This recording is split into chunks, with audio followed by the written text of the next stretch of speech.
All right, welcome back.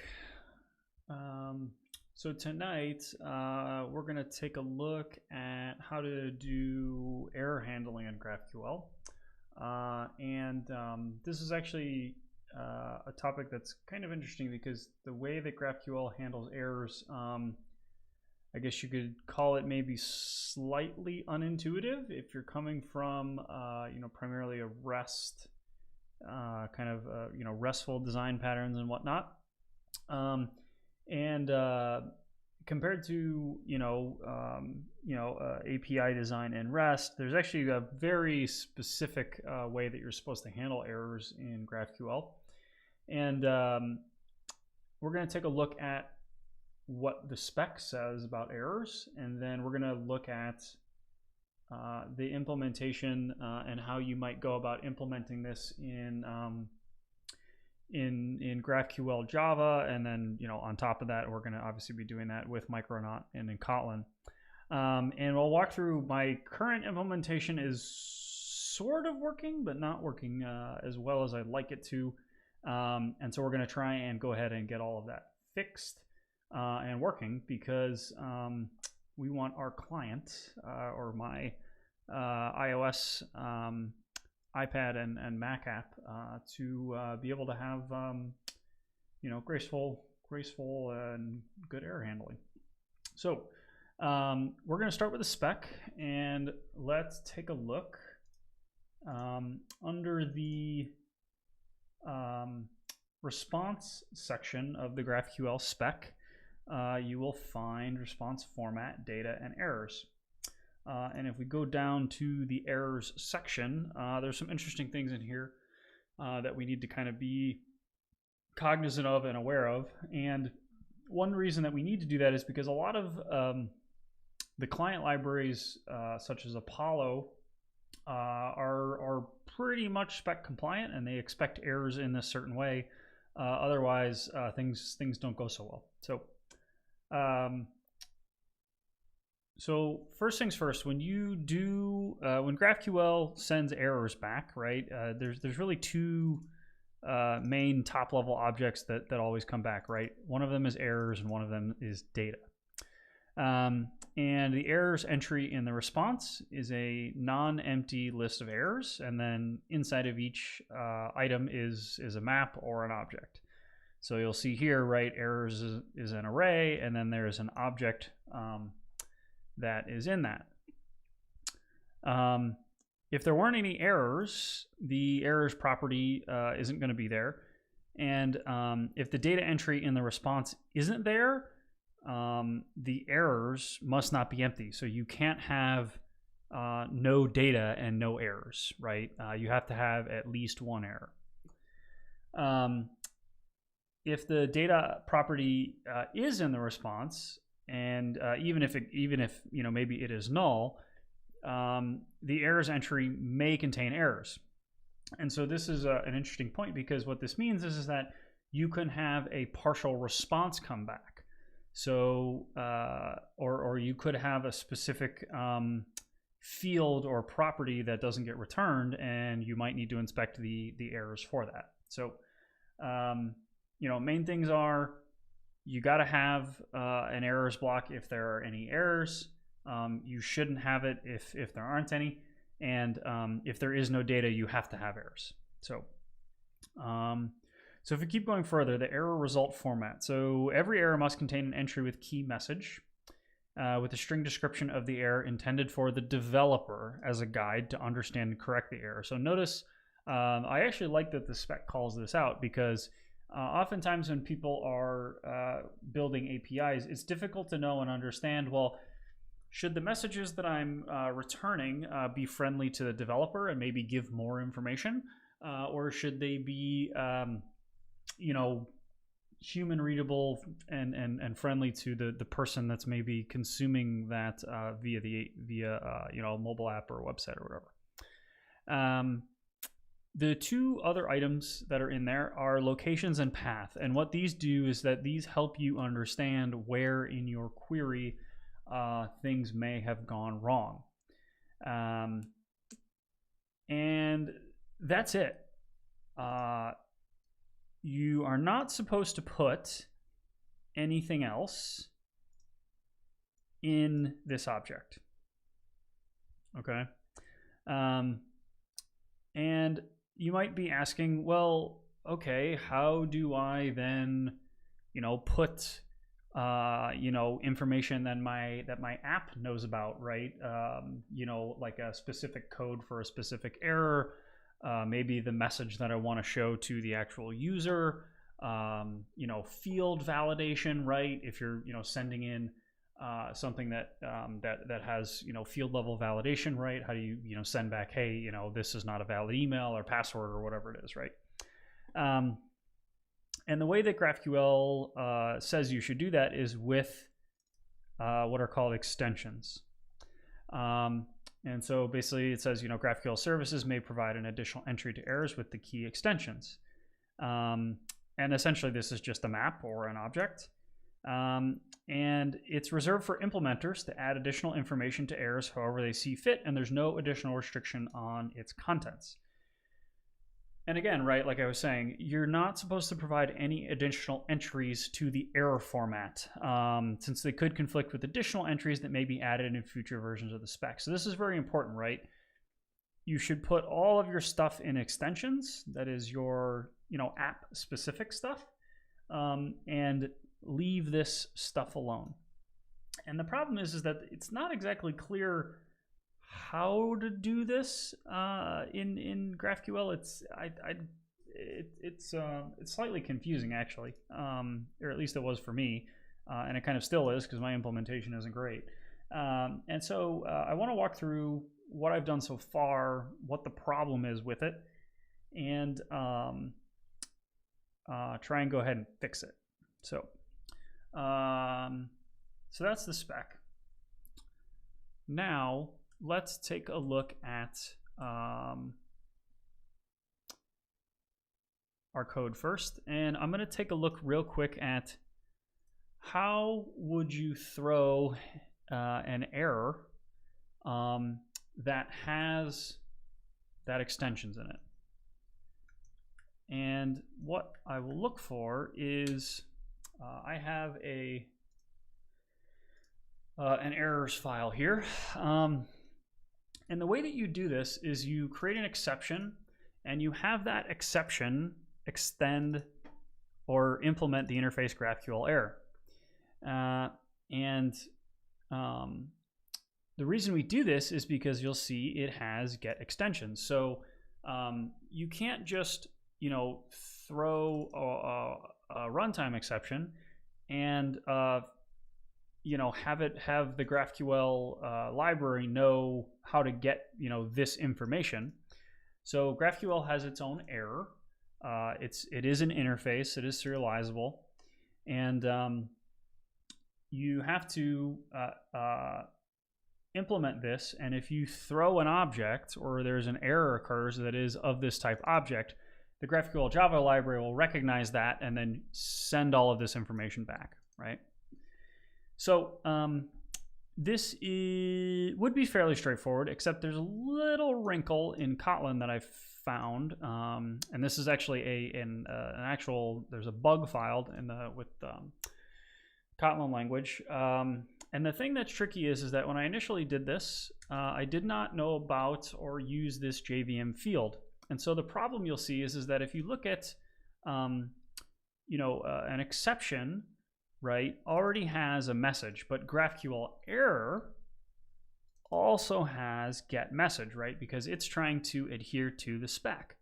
So if you try to implement this interface on something that already has get message, which is exception, this complains. And it basically says there's a platform declaration class. And so what it's saying is that there's a declaration in the GraphQL error interface, and there's a declaration in exception or throwable, really, and you can't have this clash. And so the way to get around this is to basically just add JVM field. So what does this do? So JVM field instructs the Kotlin compiler not to generate the getters and setters for this property and expose it as a field. So you'll see that basically this field here, message, I am asking it, do not create a getter and setter for this. So that way we don't have the clash between the runtime exception or the throwables declaration of get message and GraphQL error. There's an open bug for this. I don't know if it's ever going to get fixed. It's, you know, tough to say. I mean, this is just one of those really thorny spots of like, hey, you know, backwards compatibility and things like that with Java and the promise that Kotlin has of, you know, essentially, you know, full interoperability. This is a tricky one. I don't know what they're going to do here, but this is how you fix it. So let's just do something real quick, right? Let's go ahead and, you know, just show how this works and what this looks like, right? Because we'll get into like the other issues later on.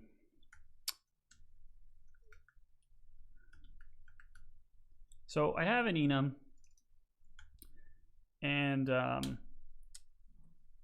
just going to say this is a nicely formatted GraphQL error. All right.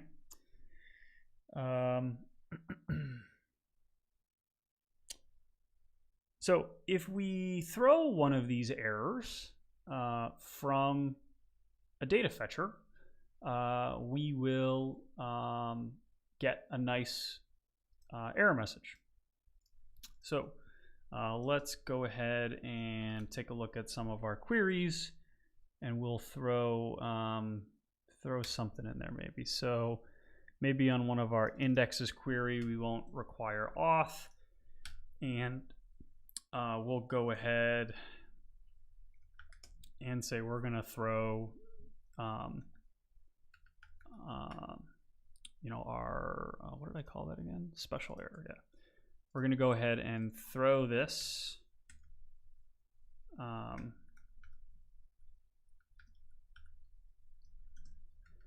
from indexes query.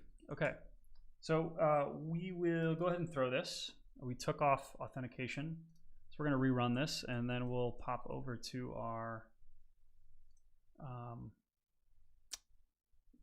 graphical client here, and we'll take a look at this. So what we should see, right, is a nicely formatted object, you know, with extensions, the code that I gave back, that enum, and that's it, right? Because that's all we returned in our extensions, right, is this map of, you know, a key error code to another value, that, right?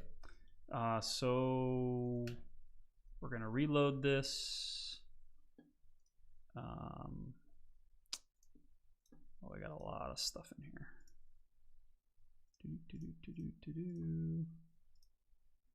Yeah, I was playing around with some deep stuff that we'll get into in a minute. Okay. So now let's do query, and we put it on indexes. And so when we run this, we should get a nicely formatted exception, and you'll see here errors. This is a special error from indexes query, and we have an extensions object, right? So our error code was 2, right? So in errors, error code is 2, and that's all we returned in it. Now, if we want to add more information to this, you know, we could do that, right? So this is how you would add, you know, extra fields, right? This was not a valid query. Try again, right? So if you were doing field validation and you had, you know, you were doing, or form validation, sorry, and someone was sending in a bunch of fields and you wanted to do validation, this is how you could send back multiple things. Okay. So we'll run this again, and you'll see basically anything that we give back in our extensions, that's what we get, right? So this is good. So again, the pattern for sending back a nicely formatted error in the proper you know, GraphQL format is with this GraphQL error interface, right? So as long as you're responding with an object that conforms to this interface, you should be good. Now, that's all fine and good, and that works only when you're within the context of a data fetcher. And the way that I implemented my authentication and authorization is maybe, let's call it not ideal. And so I'm going to remove this because I don't need it anymore. What happens and what I'm experiencing now is that when I run a query, say portfolios, get rid of that. And this needs to be at auth required because that is my annotation I created.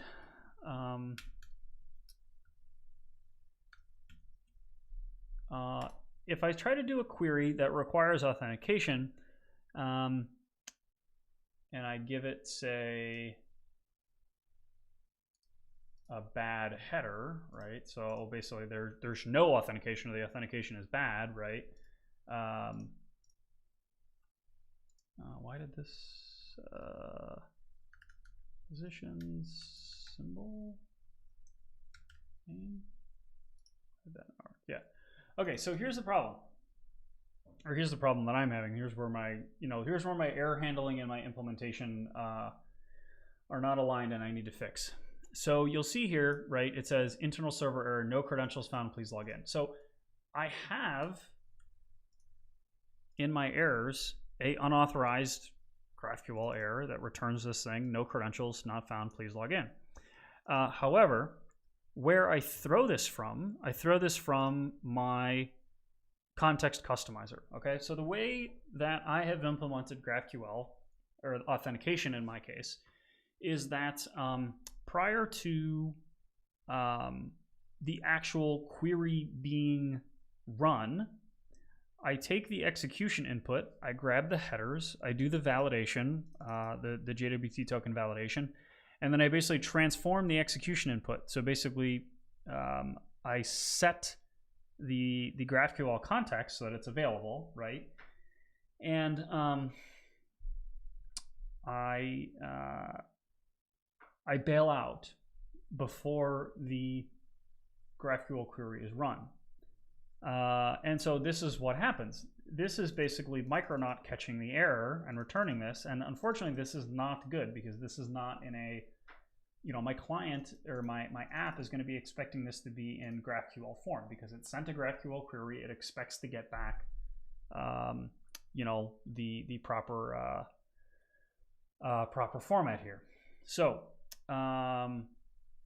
we need to fix that, right? And so in order to do that, we might have to make quite a few changes, but that is what we are going to do. So my thinking on this is the following. We're going to get rid of this context customizer.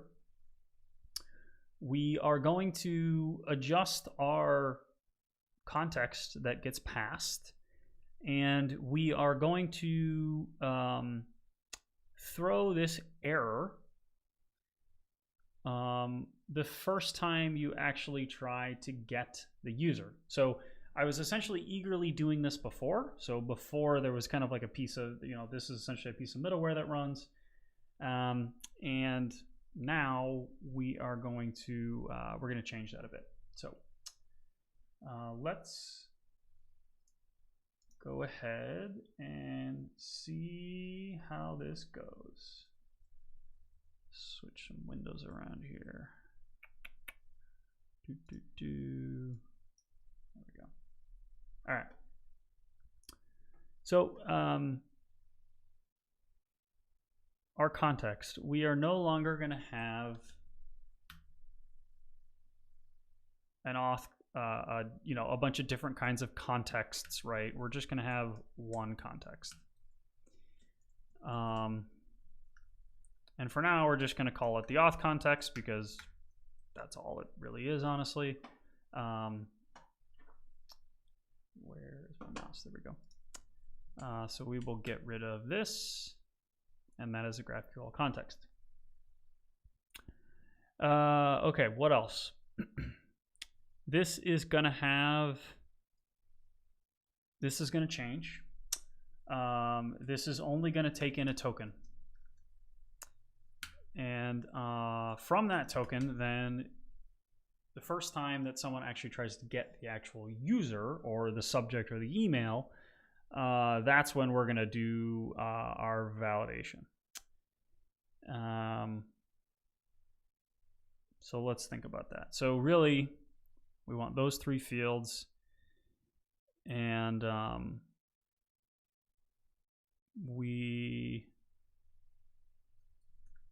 let's do this. Let's create an authenticated user. It has those things. And so there's going to be a function that returns that, right? Based on the token. And the weird thing is, and this is where I'm not a huge fan of doing it this way, but I think this is the way that it needs to be done, is that this also needs, or the thing that validates it or verifies it, needs a handle to the JWT service. It essentially needs this, right? So let's go ahead and do that, okay? It's going to have a token, and then it's going to have a reference to this. So now, this we bring into here.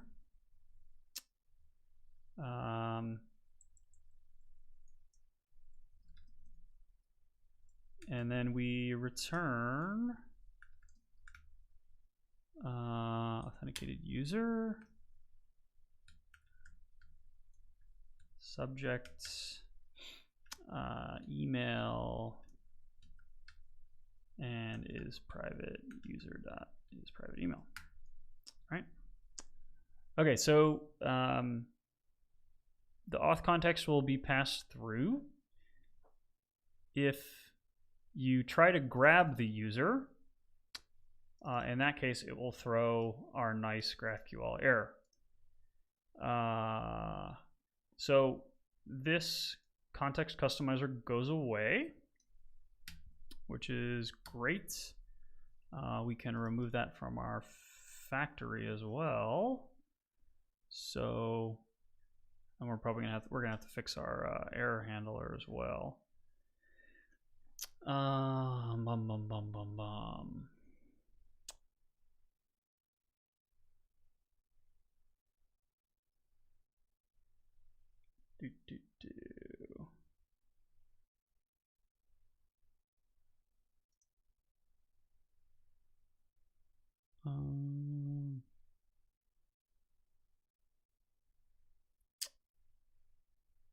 Right. So now in our directive, so our directive is what actually does the checking. This is where we can pass things along. So in the directive, right, we get the environment, we get the data fetcher, and then from that data fetcher or that data fetcher environment, we get the context. And so that context now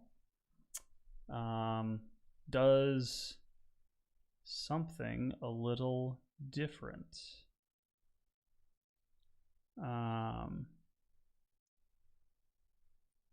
So here is where I actually want to be validating what came through. And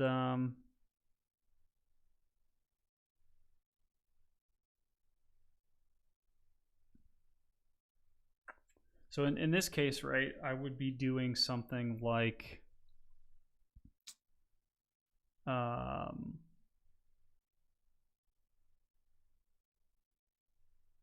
in this case, what would I be doing?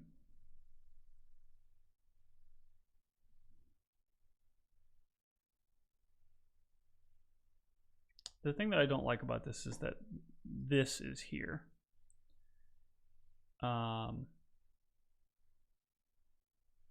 Let's do it a little differently. Let's do this.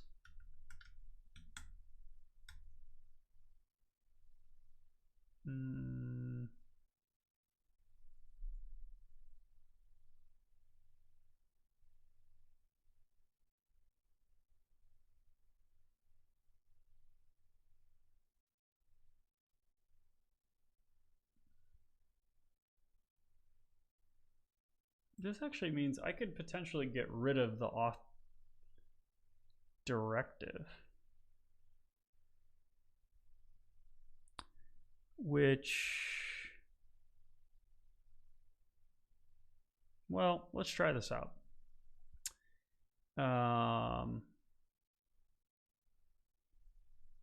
Original data fetcher, fetch the value, and it's passing in the data fetching environments.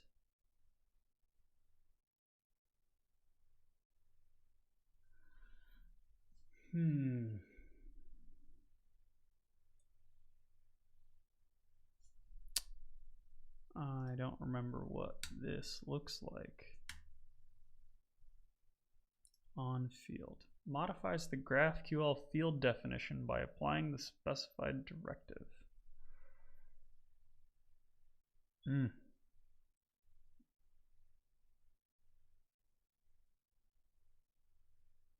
Right, so this is the thing that actually runs, and you're gating, and we're essentially gating it. We're saying if you're authenticated and you're on this type of field,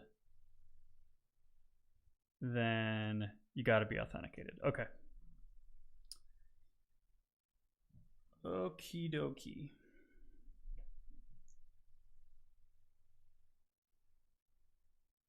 So in this case, we don't need to validate here because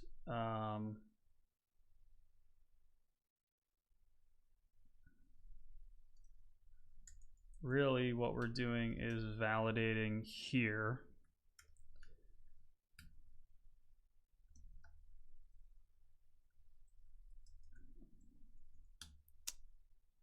And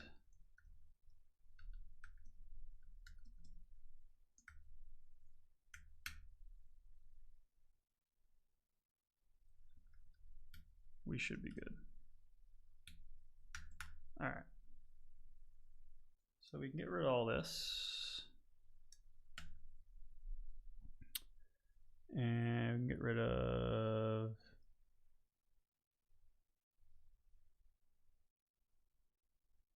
this. And then, yeah, so when the context, right, okay. So here we go. So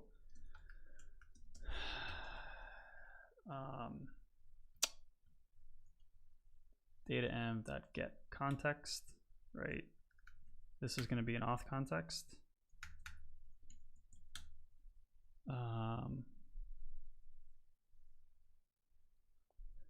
Expected value.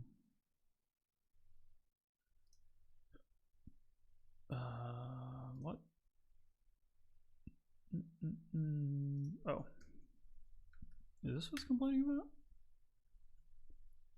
Why?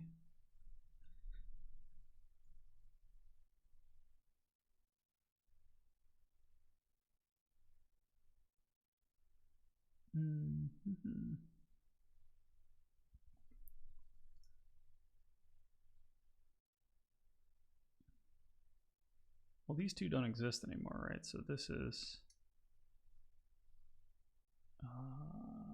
oh, okay. So when this is auth context, do this, else that.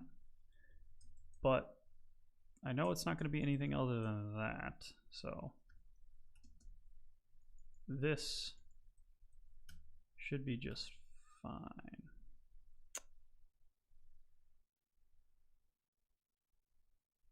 Expected a value of type any.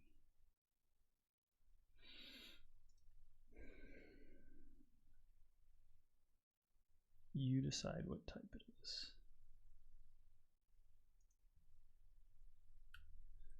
I'm telling it that it's an auth context.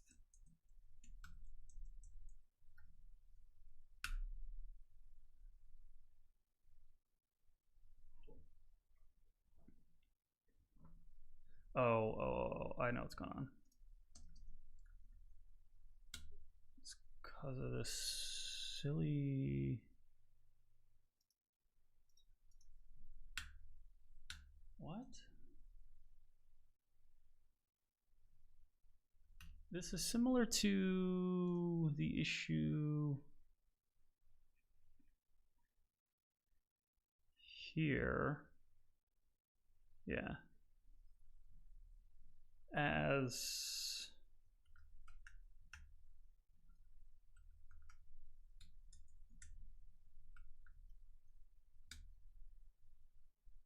does that make it feel any better?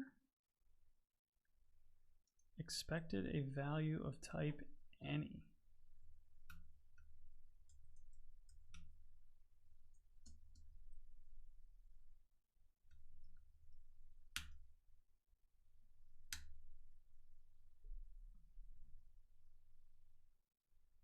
I swear I've done this before and I just can't remember.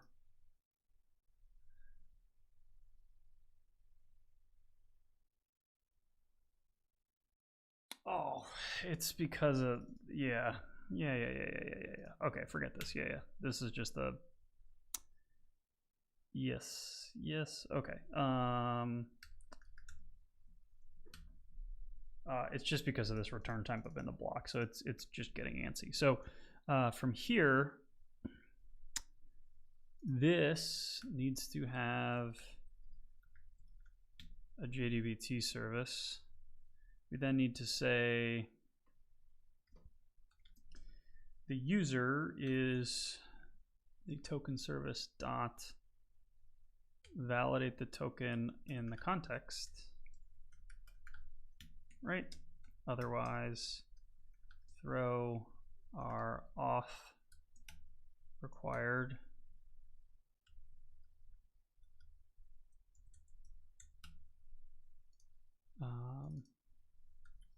was it auth error? What do I call it again? Unauthorized, throw unauthorized. All right. Yep. And then we will ctx.email equals user.email, ctx.subject equals user.subject, ctx.isPrivate email equals user.isPrivate email. I'm not necessarily wild about this. I'd usually like to make things immutable, but in this case we can make a exception. This should be the default message. I don't know why. Yeah, I don't know why that's there, but and then we will return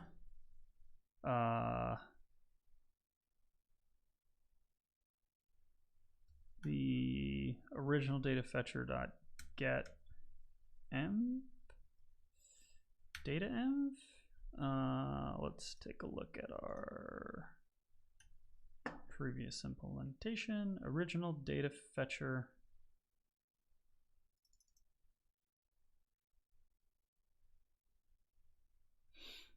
environment dot set. Oh yeah, okay. So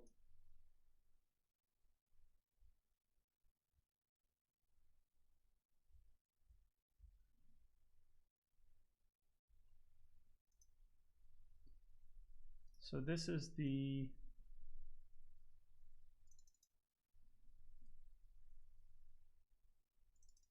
that's the authorization fetcher. And then we want to say return this. Yeah, there we go.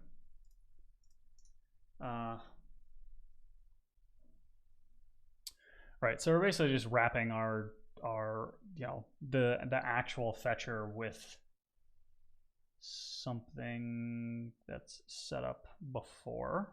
Okay, so this should now address our issue of, well, hopefully it may or may not. I don't know if this will, but my idea is to continue to move this further and further and further into where it needs to go. So we will just do this now.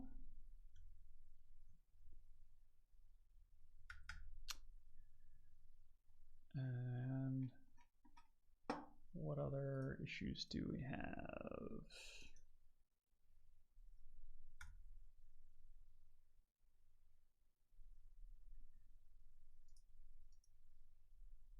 Why is this? Whoa.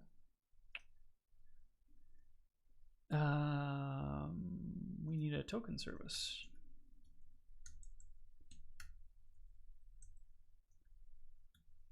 There we go. All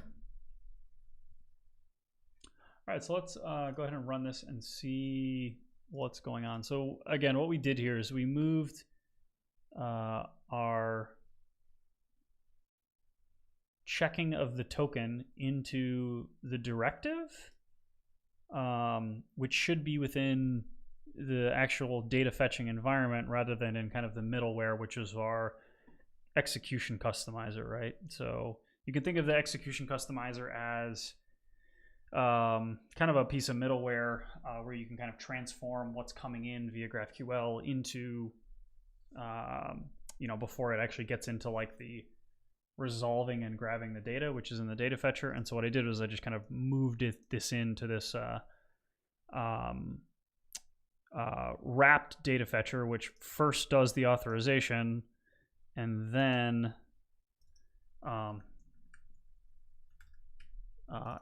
actually grabs the data and returns it. So we're going to have to fix a couple of these.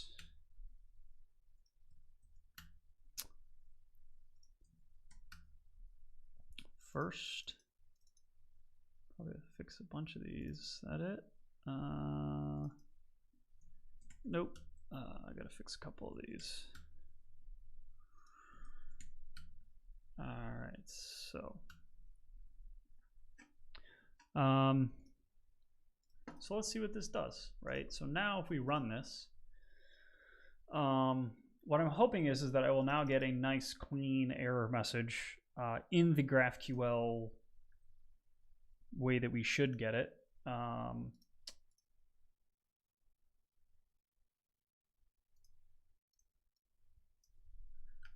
Let's call portfolios, which is one that's requires authentication. And no bueno. Okay.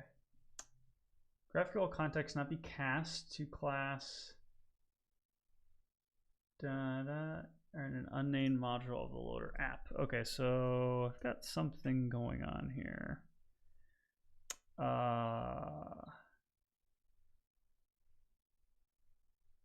Are an unnamed module of loader app. So I suspect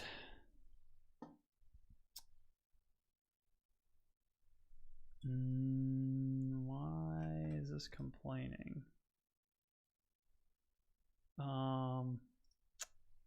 This might be not in a package that gets scanned. Yes, so let's bring our package up one, because I have a feeling because it's in this context, which is in a folder higher than schema, it's not picking it up. Let's run this again, because otherwise our implementation should be fine. All right, that changed things a bit. GraphQL context cannot be cast to class auth context in unnamed module loader app. Okay. Where is it trying to do that. Okay, so clearly it wasn't necessarily this. Well, was it? Yeah, copy class. Yeah, okay. So this did something. So that needs to be there. But clearly it doesn't like this cast, it seems. So let's leave that off and then let's inspect this here.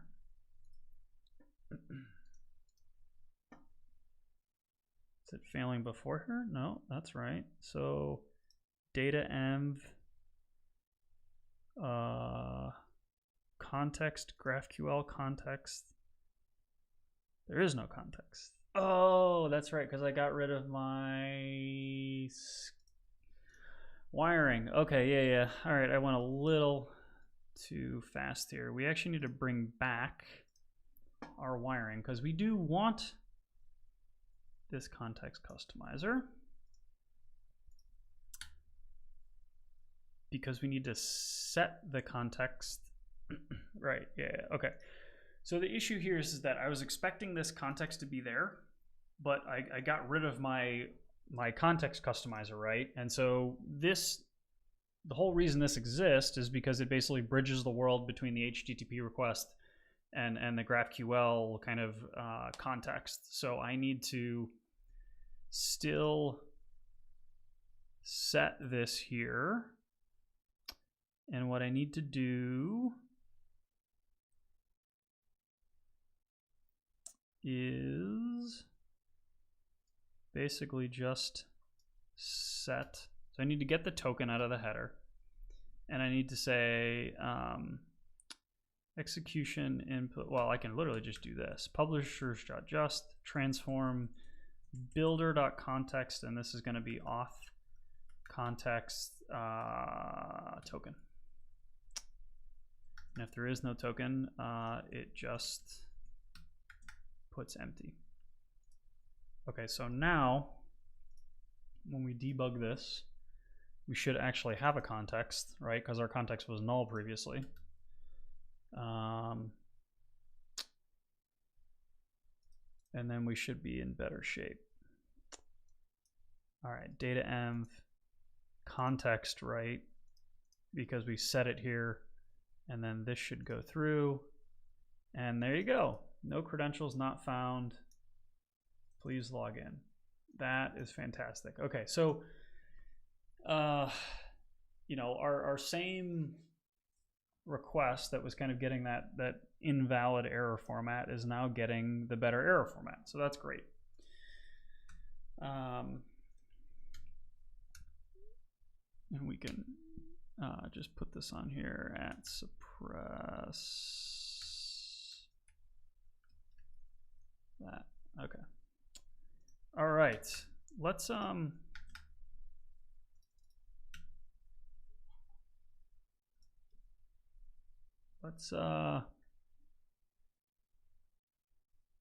right, well now let's check and make sure we didn't break anything else. Let's make sure that our query actually works. So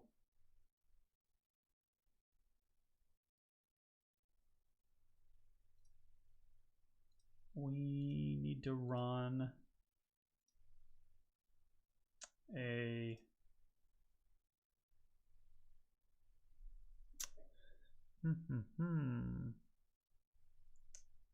let's see, is our token invalid?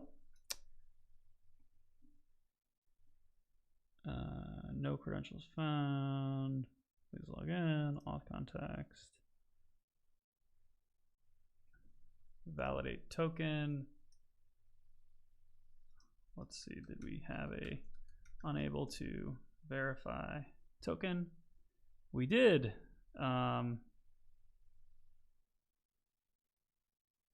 Token expired. Okay, so we just need to get a valid token. Let's see if we can get ourselves one of them.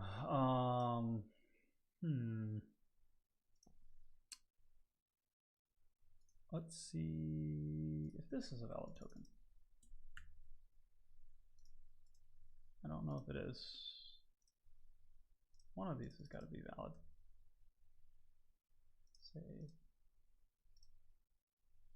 Yeah, there we go. That's a valid token. Okay, so we didn't break anything, so that's good. And yeah, and actually also too, like you may have noticed if you watch some of the previous streams, the extensions that's outside of data and outside of error, you know, that's again where you put kind of your custom app specific stuff. So the spec just basically reuses that extensions as a way to say, throw all your stuff in here. That's kind of not according to the spec. So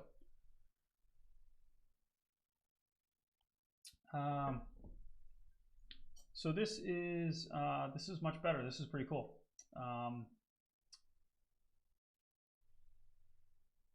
This is now working the way that I expected it to. And so let's kind of maybe like back out a little bit here and talk about what we did. So when a request comes in, right, it comes in and it basically hits, you know, kind of Micronaut, right? Then what it's going to hit next is basically the you know, Micronaut GraphQL implementation, right?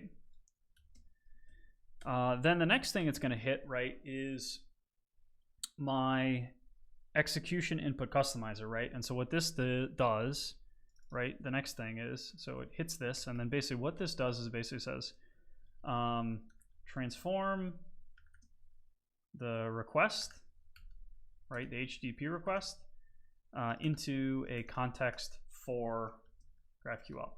And you can do a lot of things here. I'm just using this as an opportunity to put this here. You could put the entire request into the context, but again, this is your chance to kind of bridge the kind of HTTP and request-based world into GraphQL, right? I wouldn't recommend, you know, just throwing the request in there, right? Because you should keep some sort of separation between those. But again, that's your chance to, you know, this is your chance, and this is where I'm doing it, and I might extend this later, right? To basically grab the, you know, the authorization token, right, and put it into the context, okay? So then from there, right, we have our Auth Directive, right? And what this is doing is it's saying, you know, on field, right, or when you're trying to get something, we're then basically transforming that or wrapping that and saying, first validate the token and then proceed if it's valid, right? So as long as, and you know, essentially what I learned is part of this process, right? As long as your GraphQL error thrown, so as long thrown below here, the you know, output will be correct, right? So, you know, you have to be beyond you know, this kind of like query execution. Otherwise, basically Micronaut is picking this up, and that's what was giving us, you know, that improperly formatted error before. So so that's pretty nice. That's what I was hoping to get to today. I hope that was kind of, you know, informative and insightful for you all. And we'll continue to work on this. We're going to start adding more and more errors. As you'll see here, you know, I only have 2 errors, right? It's basically, you know, hey, you're either unauthorized or portfolio not found, right? So this is essentially like if someone were to use the API in such a way and send in an ID of a portfolio that you know, they didn't belong to them, right? You know, you would get this, or if there was an ID of a portfolio that doesn't exist, right, it would give that to them. So so that's it. So that's really error handling in GraphQL. at least within GraphQL and Java, right? So this is how you can create errors that are standards compliant and meet the spec. So you play nicely with all the different client libraries. If you got any questions, let me know, and we will see you in the next stream.